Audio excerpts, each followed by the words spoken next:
Olá, meu irmão querido, que a graça e a paz do nosso Senhor Jesus Cristo esteja com cada um de vocês. Se você chegou aqui no nosso canal a primeira vez, seja bem-vindo. Eu sou o Pedro. Curta, compartilhe, se inscreva, assista os outros vídeos porque eu creio que vai falar muito no seu coração. Meus irmãos, como vocês viram aqui no tema, aqui atrás de mim, quem é você no secreto? Ou onde estão os seus olhos quando ninguém te vê? É sobre isso que eu quero falar.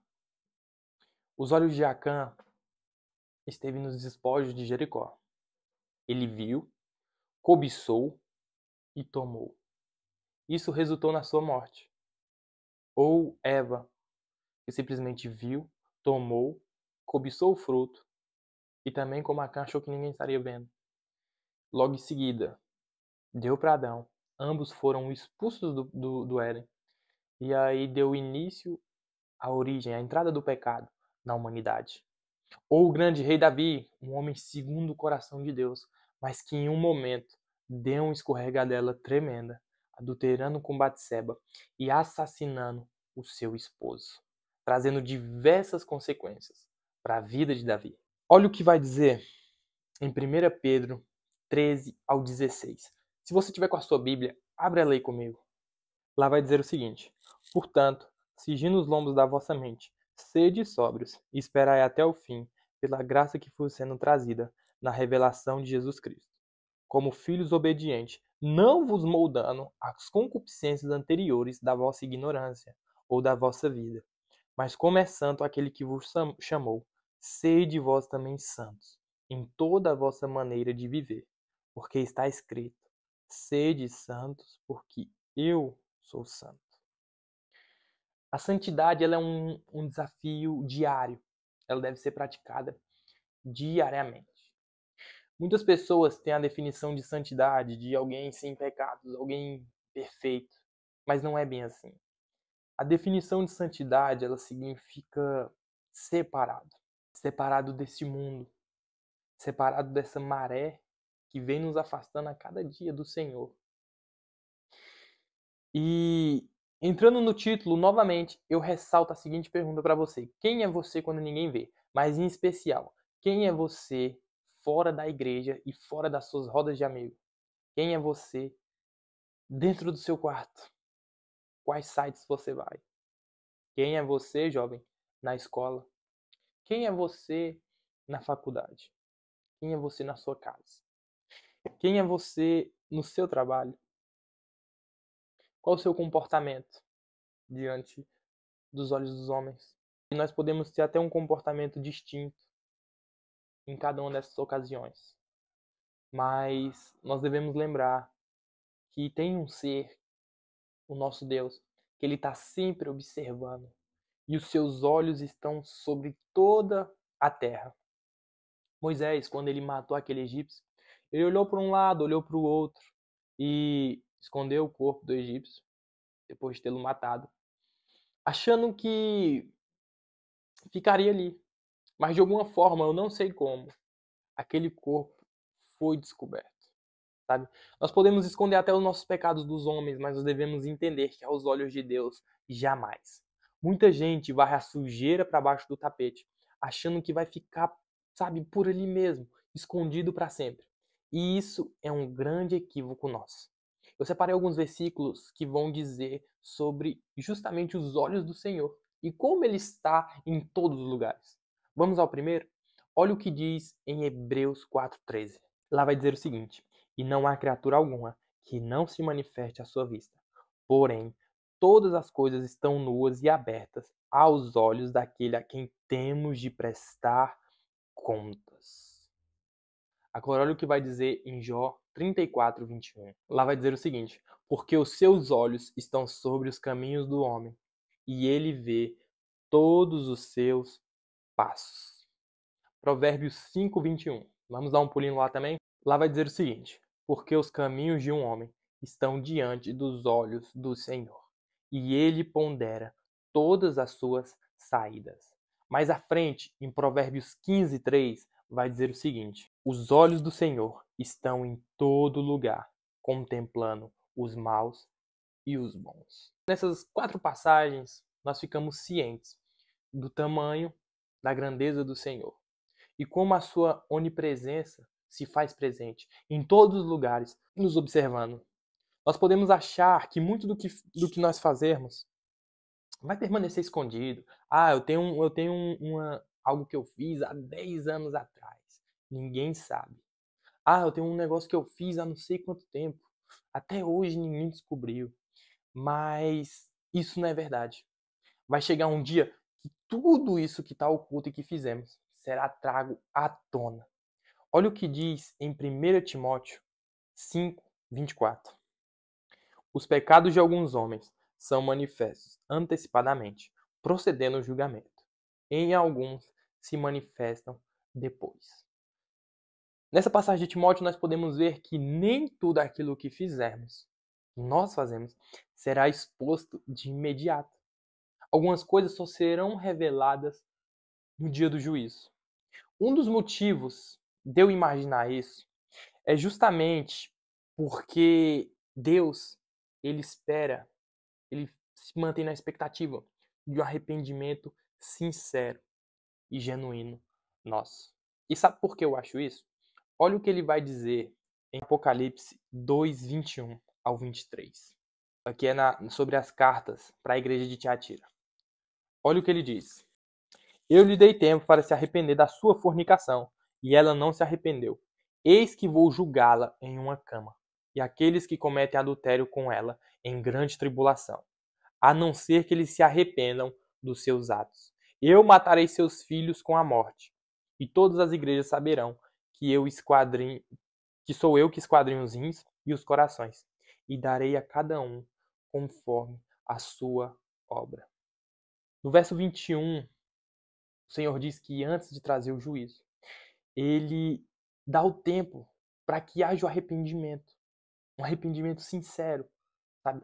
E um dos motivos desse juízo não acontecer de imediatamente na nossa vida é justamente pela misericórdia divina. E meu irmão, por falar em arrependimento, aproveite esse momento e confesse ao Senhor tudo aquilo que vem te afastando dele, tudo aquilo que vem ferindo a santidade do Pai, tudo aquilo que vem te afastando dele.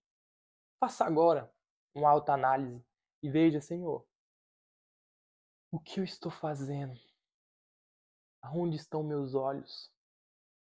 Por que meus olhos estão ali, sendo que eles devem estar no Senhor? Pois é o Senhor que me sustenta, pois é o Senhor que cuida de mim todos os dias, todas as manhãs. Senhor, o que está acontecendo? Aproveita esse momento e faça essa autoanálise.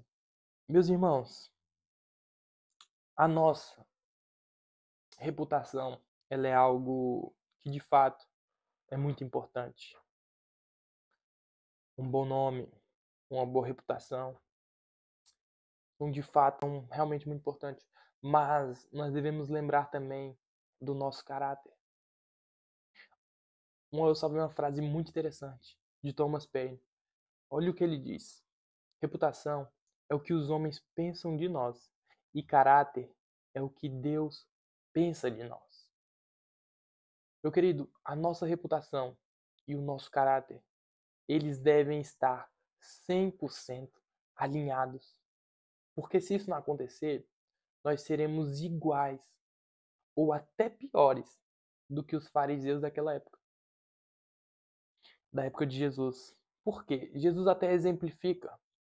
Em Mateus ele vai dizer que aqueles fariseus eram como sepulcros, né?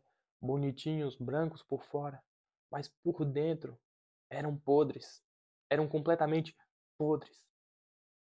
Que não sejamos assim, porque o Senhor ele está vendo e nós devemos ter essa ciência, sabe? Nós devemos refrisar, pensar antes de navegar naquilo que não deve ou fazer aquilo que não agrada o Senhor, que Ele está nos observando.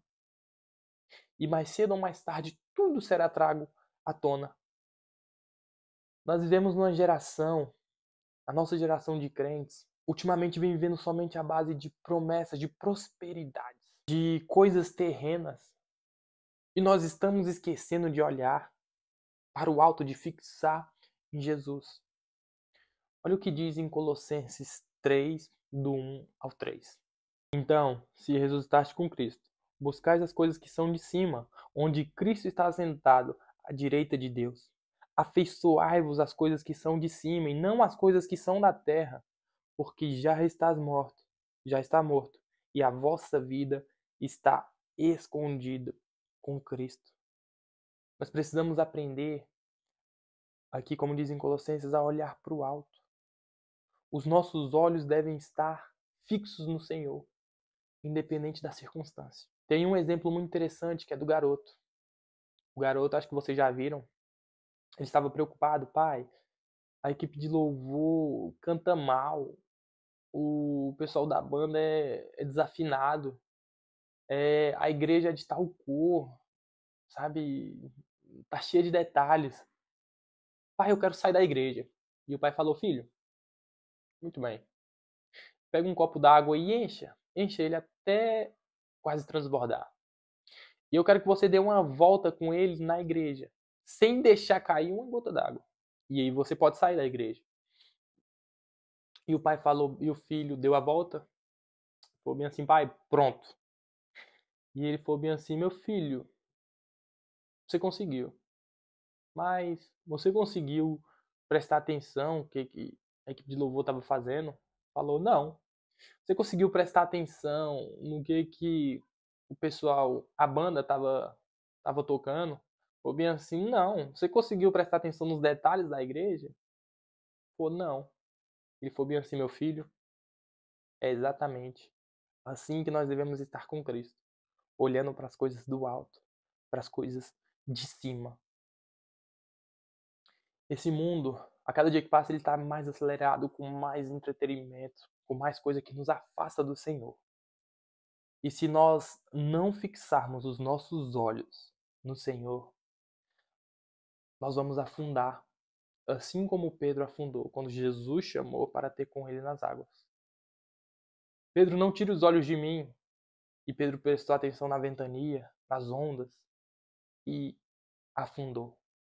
Muita gente está afundando no nosso meio, está se perdendo, justamente porque está tirando os olhos do Senhor e focando em coisas terrenas e focando em coisas, sabe, que são passageiras, que a traça e a ferrugem corroem. O nosso tesouro, o nosso coração deve estar no Senhor. Mas, Pedro, como é que nós podemos então fazer para continuarmos com o Senhor? Olha o que vai dizer em Mateus 5:29. Se o teu olho direito te ofender, arranque e lance para longe de ti, pois é melhor perder um dos teus membros, do que seja todo o teu corpo lançado no inferno. Se a tua mão direita te ofender, corta-te e lança-te para longe de ti, porque é preferível para ti perderes um dos teus membros, do que todo o seu corpo ser lançado no inferno. Além da passagem que a gente acabou de ler de Colossenses 3, a 1 ao 3, que manda nós termos os olhos fixos no Senhor, essa passagem de Mateus é muito interessante, porque Jesus nos avisa, não de um sentido literal, se os seus olhos ou sua mão te faz pecar, arranque-o fora, mas de um sentido figurado. Tudo aquilo que não agrada o Senhor, ou que te faz pecar, que te distancia do Senhor, que te faz tirar os olhos do centro, arranque e lance fora. Seja uma rede social, seja um site, seja qualquer outra coisa que vai te fazer pecar, que vai te fazer sair da rota. Arranque fora da sua vida. Meus irmãos, essa foi a nossa mensagem. Eu espero que tenha agregado muito em você. Que o Senhor abençoe, guarde, proteja a sua vida. Se essa mensagem falou com você de alguma forma, compartilhe com outras pessoas. Tamo junto e até a próxima. Que Deus abençoe a vida de vocês. Valeu!